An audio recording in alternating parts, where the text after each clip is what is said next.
Professor Raymond Noby and Associate Professor Ed Getley, Department of Ancient History, log entry number 1. Here at Castle Kandar with my wife Henrietta and daughter Annie, I believe we have made several astounding finds. In addition to commonplace weaponry of the late 13th and early 14th centuries, we believe we have uncovered clear evidence of the distinct combination of sulfur, carbon, and potassium nitrate unique to modern gunpowder. Until now, gunpowder was believed to have been in use only in China and the Middle East during this time period. We found residue on arrowheads and a payload that appears to have been fired from a catapult. Remarkable discoveries. Ed here was the first to unearth a mass grave of soldiers just 10 meters north of the castle's curtain wall. Strangely, the soldiers' skeletal remains seem to have been clothed in their armor after death, when decomposition of the skin had already taken place. Spirits and expectations are high, as the 4 of us plan to explore the castle's rear chamber tomorrow. This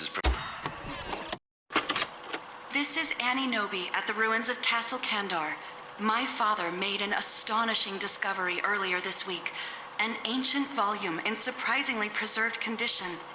It is fully illustrated and includes extensive text that we identified as Sumerian. This would place the date of the book's writing sometime between 3100 and 2500 BCE, thousands of years before the construction of the castle itself, and most likely in southern Mesopotamia. Upon further examination, we found that the book was missing several pages. I am happy to report that upon my exploration of a deep pit beneath the ground of the castle courtyard, I located and retrieved all of the missing pages. Tomorrow, I will leave Castle Kandar for the United States, where I will rejoin Ed Getley and my parents to study and translate the book in full. This is Professor Raymond Noby, Department of Ancient History, log entry number 2. I believe I have made a significant find in the castle of Kandar. Having journeyed there with my wife Henrietta, my daughter Annie, and Associate Professor Ed Getley, it was in the rear chamber of the castle that we stumbled upon something remarkable. Naturum de Monto, the Book of the Dead.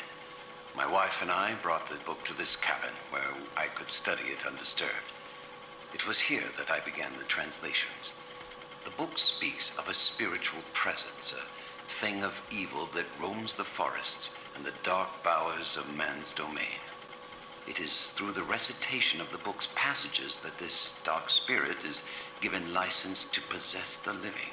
Repeated here are the phonetic pronunciations of those passages. Kanda, Estrata, Amantos. Ir Gretz, Gat Nos Veratos. Kanda, Amantos, Kanda. What was that? Henrietta? Are you all right, darling? Henrietta? I know you're in there, honey. Just let me in so we can talk. Please, Henrietta, stay away. I know now that my wife has become host to a Kandarian demon. I fear that the only way to stop those possessed by the spirits of the book is through the act of bodily dismemberment.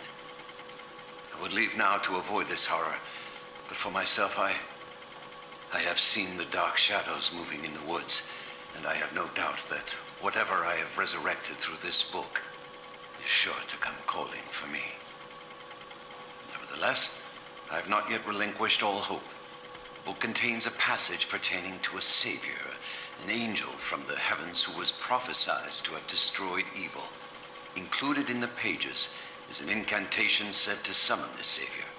I will attempt to call him forth to remedy my ailing wife and, God willing, save me as well. I know.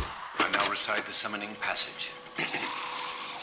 Nos Feratos Alo Memnon Kanda. No! Don't hurt me. Oh, how I've longed to feel your skin against mine. Henrietta, stop. No, I was about to begin my main course. Not on my watch. She was my wife. That creature was not your wife. It is a deadite. Are you the savior? I'm Henry the Red, Duke of Shale. but I fought alongside the Savior. We must cleave this vile thing to bits before it returns with renewed vigor, lad. I'm afraid there are more in the woods. Blows, blood, and death! Wait! I can't do it alone.